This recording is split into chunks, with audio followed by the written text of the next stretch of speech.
اتفاق کے اسی وقت زیبا کا فون آ گیا اور سارا اس سے باتیں کرنے لگی۔ باتوں باتوں میں اس نے شوہر کے باس کے گھر شادی میں جانے کا مسئلہ بھی بتا دیا۔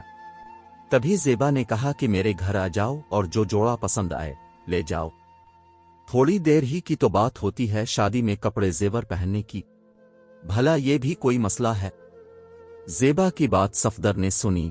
اس نے کہا، زیبا سے تمہاری بچپن کی دوستی ہے، تم اس کے پاس چلی جاؤ اور اپنی پسند کا ایک جوڑا اور زیور مانگ لو۔ کیا تم اس سے نہیں مانگ سکتی؟ بے شک مانگ سکتی ہوں، اور وہ تو خود دینے کو کہہ رہی ہے۔ اگرچہ میں نے آج تک اس سے کچھ نہیں مانگا، لیکن آج مانگ لیتی ہوں کیونکہ یہ تمہارے باس کے گھر کی شادی ہے اور بقول تمہارے اس نے اصرار کر کے اپنی خوشی میں بلایا تو جانا ہی ہوگا۔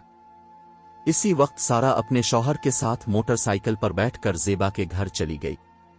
زیبا اسے اپنے وارڈروب کے پاس لے گئی اور لباس دکھانے لگی۔ کہنے لگی، یہ سب نئے فیشن کے ہیں، انہی دنوں سلوائے ہیں، جو تم کو پسند آئے لے لو۔ سارا نے ایک جوڑا نکال لیا، شوخ رنگ نفیس کپڑے کا، جس پر نہایت خوبصورت کام بنا ہوا تھا۔ زیبا نے اس کے ساتھ کا پرس اور سینڈل بھی نکال کر دیے، پھر سیف کھول کر سونے کے کئی زیورات نکال کر سارا کے سامنے رکھ دیے۔ بولی، میچ کر لو اور پسند کر لو، اس میں سے کون سا زیور اس جوڑے کے ساتھ پہنو گی؟ پھر اس نے خود ہی ایک زیور منتخب کر کے اسے دیا۔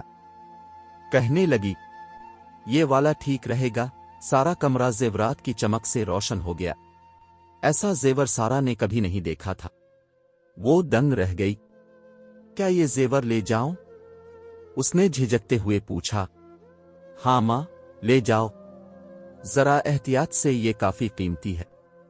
یہ کہہ کر زیبا نے ساری چیزیں پیک کر کے ایک چھوٹے سے بریف کیس میں رکھ کر سارا کے حوالے کر دی۔ بس پھر سارا کی خوشی کا کیا ٹھکانہ تھا، جیسے ایک جہان کی خوشی اسے مل گئی ہو۔ اس نے یہ بھی نہ سوچا کہ لوگ کیا سوچیں گے، ایک معمولی کلرک کی بیوی کے پاس اتنا قیمتی لباس اور بیش قیمت زیورات کہاں سے آئے۔ اگلے دن رات کو تیار ہو کر وہ شادی میں پہنچی۔ وہ واقعی اتنا خوبصورت لباس اور زیورات پہنے ہوئے تھی کہ بڑے بڑے امیر گھرانوں کی بیگمات کی نظریں اس پر ٹھہر جاتی تھیں۔ تقریب کے اختتام پر تقریباً رات کے 2 بجے وہ گھر کو روانہ ہوئے۔ صفدر خوفزدہ تھا کہ گھر کا فاصلہ موٹر سائیکل پر طے کرنا ہے اور بیوی نے پرائے زیورات پہن رکھے ہیں، آدھی رات کا وقت ہے، خدا خیریت سے گھر تک پہنچا دے۔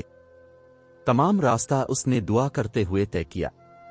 بہرحال وہ خیریت سے گھر پہنچ گئے۔ اس وقت رات کے 3 بج چکے تھے، مگر خیریت کہاں؟ گھر پہنچ کر سارا نے آئینے کے سامنے وہ چادر اتاری جو تمام راستہ لپیٹے ہوئے آئی تھی۔ جو ہی اس نے چادر کو کاندھوں سے ہٹایا، ایک چیخ ماری۔ ہار اس کی گردن میں نہیں تھا، وہ نہ جانے کہاں گر گیا تھا۔ شادی ہال میں راستے میں اس نے خوف اور مایوسی کے ملے جلے تاثرات کے ساتھ شوہر کی طرف موڑ کر دیکھا اور بولی، میرے سے ہار کسی جگہ گر گیا ہے، اب میں زیبا کو کیا جواب دوں گی؟ وہ آنسو بہا رہی تھی اور شوہر بھی سر پکڑے بیٹھا تھا۔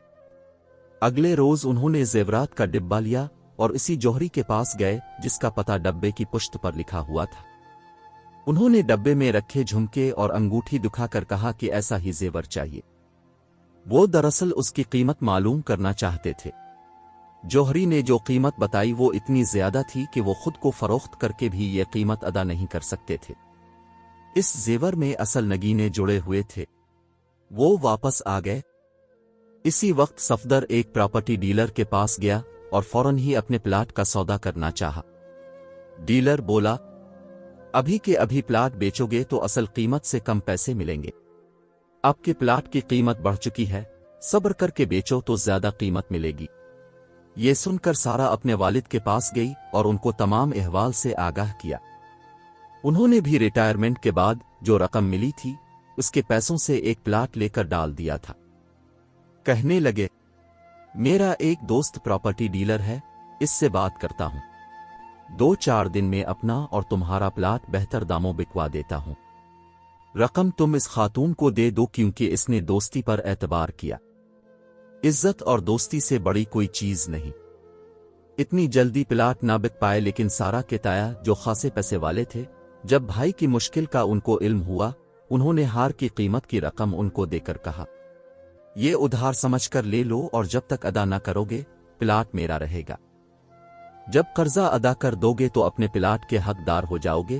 یہ سمجھو سارا کہ میں نے تمہارا اور تمہارے والد کا پلاٹ اپنے پاس گروی رکھ لیے ہیں۔ سارا کی تو جان پر بنی تھی۔ اس نے تایا سے رقم پکڑی اور جوہری کے پاس جا کر دونوں میاں بیوی ہار خرید لائے۔